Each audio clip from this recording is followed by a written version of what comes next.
So let's look at the success and failure factors from a statistical perspective. So this is from a TED talk by Bill Gross, a serial entrepreneur, investor, incubator, and so forth. I think more than 20 years, perhaps 30 years of over time. The top 5 factors in success across more than 200 companies out of their portfolio, out of the companies they have invested. And basically, this outlines both the most challenging but the most meaningful thing is the timing.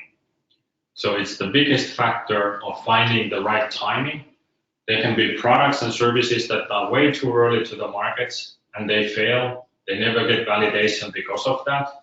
And then there can be a lot of companies that are too late to the market, so-called Me Too products, Me Too services, just copying something and not doing anything differently or not improving with whatever aspect, better customer experience, a different market, trying to repeat the same model in the same market is then if the optimal timing has passed. The team and execution really is number 2, and this is the first thing that you can have a real design impact. Timing is harder. You can play with the timing. There's strategies to take the timing into account that you can apply, but you can't really change the market, I would say. The behavior of people who validate whether they are ready for your innovation or not. So team, number 2. Number 3 only is the idea. So idea is overly kind of getting too much focus in the startup world. It's much more important the other factors. The business model is also less important than the idea, because you can, if you have the right team and the right market you're after, and the timing is good, you can keep changing your idea several times, so you can reshape it in many ways. But even more so, you can reshape the business model many ways. So whether you sell it as a one-time product, whether you sell it as a subscription, whether you sell it as indirect business model that it's paid by, advertising, which is not so good business model for future, but there can be many iterations on the business model itself. And finally is the funding. So the funding is the least important factor for the success. Yet if you think about your own startup ecosystem and you think about what the communication is about, so much is about funding that it doesn't make any sense in this context. It is important, yes. It is an enabler, yes. There's the right timing for it, yes. But it's totally overexposed as factors that you should be focusing on when building your company. So from the perspective of key failure factors, there's one thing over everything that is very well defined and done this research from data from more than 3,000 companies.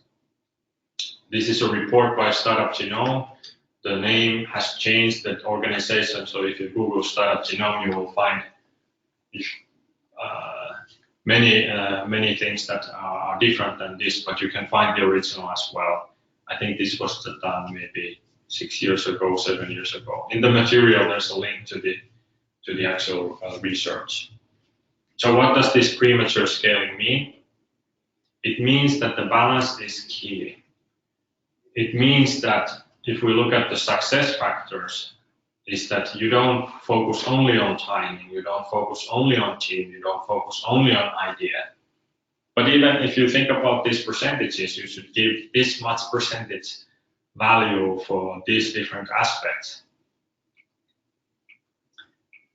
So here's a model that we have put together when we look at those sliders about the market and about the team. So we have put this to kind of highlight the sweet spot where how you can evaluate the balance of a startup, how you can evaluate the potential of the startup from the perspective of market opportunity, market timing, growth ambition about the team's commitment, scalability, and team structure.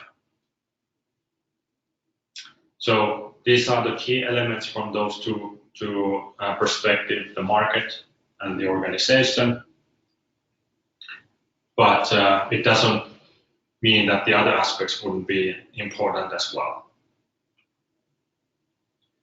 So really, the target in this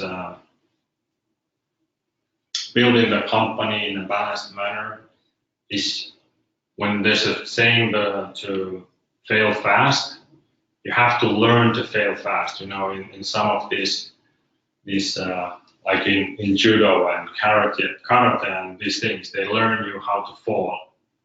So they teach you how to fall because you are going to do falling, and you have to get up fast. You have to know how to fall without too much pain. And the key is to learn from those. Learning to fail fast, to learn fast. But it doesn't mean that you should try to learn the terminal failure. So the terminal failure is when the company just dies. Someone comes and says you cannot continue anymore, whether that's a taxman, whether that's an investor, whether that's a customer, someone who has basically put the company, or because you have put the company in such a position that it's forbidden to continue. So basically that's meaning like a bankruptcy or similar. But you should really avoid terminal failure. But it could also come so that something goes so wrong that none of the team members anymore wants to work on it. It can be self-exposed, or it can, of course, also hit a market obstacle, something that wasn't prepared to, and something happened, and it basically became a terminal failure. So big part of this is also learn to assess risk, understand the risks that you're taking, take the risks, be ready to fail, but try to avoid putting company to the level of terminal failure risk. You can still do it, but at least be prepared then that may be the outcome. But for example, quite many entrepreneurs put themselves in a terminal failure path by taking money, even from a public source, a bank loan, or from an investor too early when they are uncertain that they actually can make success out of the company. Basically meaning that they haven't validated the product or service or innovation or business model. And at the same time putting fixed salaries on all the founders. Now it's pretty clear that if you can't hit those revenue numbers over a period of that time when the time bomb is ticking, or in the terms of investors, the runway, then basically you are setting yourself to the terminal failure by design on your own decision. So the other option is, of course, bootstrapping and seeing further along, but that may not be the venture you want to build. So these are all choices made. But important thing is to make them knowingly, making them together with the team members, and being prepared to accept what comes with the decision. Because then, if it happens, there is no one to blame but yourself, and you should not even feel bad about failing, because that was the risk that you decided to take. So key principles that we apply to the materials and the learnings. One of the key parts that I realized when specifically those who haven't built companies before somehow consider that the success of a startup is a lucky thing, it's a random thing.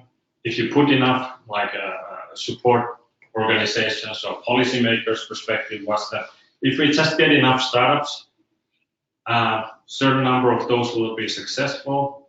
We don't need to know necessarily what the process is, but something comes out of these structures. But the reality is that it's a systematic process. There is certain logic that you have to do, A, B, C in certain order, or at least you have to hit certain milestones before it's logical to move to the next level. And that was the key part that we wanted to put together. Another key part was that the terminology and deeper understanding of things that are being developed. So if not knowing what innovation is, then how can you create an innovation? If you don't know what are the key factors making something an innovation versus invention, then you can't develop innovation. So only the things that are understood can be developed. So that applies to different terms, different things. So it's important to really understand what is the essence of a certain thing. There's still only limited numbers of things that need to be known, but those need to be known, basically, or otherwise it's very difficult to develop. And most importantly, if you can't measure it, then how can you know if you're improving it or actually making it worse? So you need two types of measures. One is a target. So if you don't have a target, how do you know if you hit the target or you miss the target? The other one is progress towards the target. So can you see if you're making progress towards the target? So if you don't know what the measure is, or you can't measure it, then by definition you can't improve it. So this is just pure logical thinking. And then the speed of iteration and validation cycle is the key. So all of these things matter more the faster you can execute them. The faster you can repeat things, the faster is the progress. The slower things are, the slower is the overall progress. And because in the beginning, it's all about learning and validating. So testing, measuring, validating whether that was true or untrue, doing a different iteration, testing again. This actually happens faster the smaller the team is. The bigger the team is, the more people that are involved, the slower the learning curve is, because you have to properly analyze these things and you have to then have enough people to have a conversation to make right conclusions. But if you have too many, it becomes actually harder to find the conclusions. And the process of communicating all those things through that are important things gets slower. So how principles? The key with all of this is to focus on reducing biggest universal risks. So it's not about telling 100% that just do this and everything will work. It's saying that there are still many things that you have to do, you have to validate, but there's a certain path that you most likely will have to follow through, at least certain milestones you have to follow through, and there are universal risks that keep happening over and over and over again, just because certain attention was not given to certain items, or certain items were unknown. So the most common answer I ever got for one simple question that I kept asking from all of those ones that I was mentoring, and where they had done something wrong, and then they were asking, do you have some ideas how we can fix this? Do you have some ideas how we can do this differently, or something like that? The most common answer was, when I asked, well, why did you do it that way? The most common answer was, well, we didn't thought about it. And that gave me really like it came like automatic every time, that we didn't think about it. So the reason they got into that problem was that they hadn't thought, or they didn't realize something that they could have, if they would have realized that, they themselves would have already come up with the better solution. So there is a certain value into the basics and the knowledge that can be then applied. The more you know, the more pain there is. So the knowledge adds to the pain is one saying, but at the same time, the more you know, the more you have tools to avoid things and repeating the same risks and outcomes. So really coming up with the best tools and methods specific to startups. It's a very different education to be an entrepreneur in general. It's a very different education or knowledge to run a function in a business, to be an accountant, to be, a marketing guy. Because majority of those education don't cover anything about building an actual innovation, building an actual organization at the same time, building something out of nothing and making that financially sustainable. That's a whole different own practice, and that's what the knowledge that we cover, we focus on. So, and through this work, through the target and the milestone, it's about test and measure, no speculation. Speculation is good for ideation, it's good for coming up with potential scenarios, but really always focus on validation. Whether that's the main idea to innovation process, or whether that's a specific newsletter, whether that's a specific blog post, whether that's a specific customer message, whether that's a specific feature description, you should always test and measure. And the opinions that different people in the team have very little value. They are source of things to be tested, but there shouldn't be put pressure that someone's idea is better than someone else's. Unless it's proven over and over again that one person usually gets more better ideas, but it only doesn't mean anything for the new ideas, but it's just higher probability. So what is success? So a success is of course something that everyone should define for their own company, for their own individual level, and hopefully get their own company success aligned with each of the co-founders' consideration of what success is. But there is no defined success that you have to hit exit, or you have to hit unicorn level valuation, or you have to hit. That is a self-exposed target that you want to put as your success factor. But that's not helpful if we consider more generic things.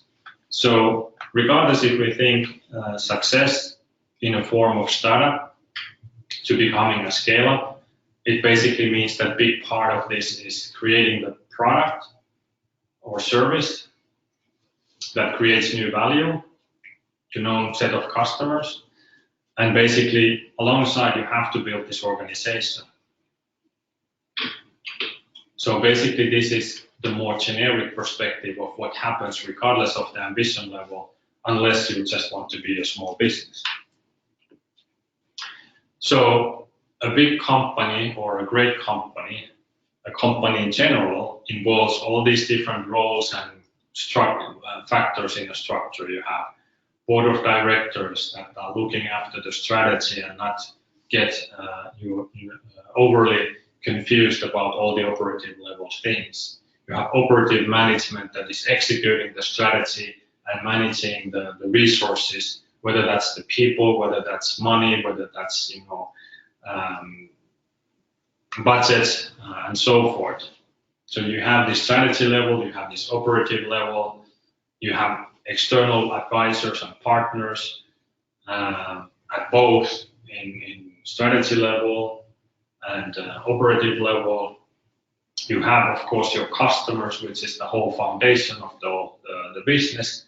And on top of all, you have shareholders, you have investors, but also the founding team members, stakeholders, even crowd investors, if you so please. And all of these are stakeholders in the structure you are building that grow over time and is a common structure. I'm not saying it's the only organizational structure. You can create a better one if you can innovate it, but this is just the most commonly known these days. And the most proven and most validated one that still have issues when it comes to being agile, but even the big companies still remain agile in forms like Amazon, for example. So a great company structure, basically, if we consider what success can be, it's a self-sustaining entity that is not dependent on any single individual or organizations, including the founders. So it's not dependent on any big customer, any big financier, any individual person, where all the necessary knowledge, values, strategies, IPR, so all of the assets are permanently embedded into its structure and existence in a way that it can continue to operate, improve, iterate, build new value for all the key stakeholders, customers, shareholders, and so forth, while at the same time remaining financially stable by the value of the solutions and product it creates. So now you can understand this is like a machine that is not dependent. You can even, take bits and pieces out of it, and it still keeps going. So if you think you can, what a success really would look like at an extreme level, this would be the target. Now, even if you would think of exit, the closer you get to building a machine that is not dependent on any single item, the more valuable the company is. The more it's dependent of its people, of individual person or individual founder, the less valuable the company can be. The higher the risk of dependency.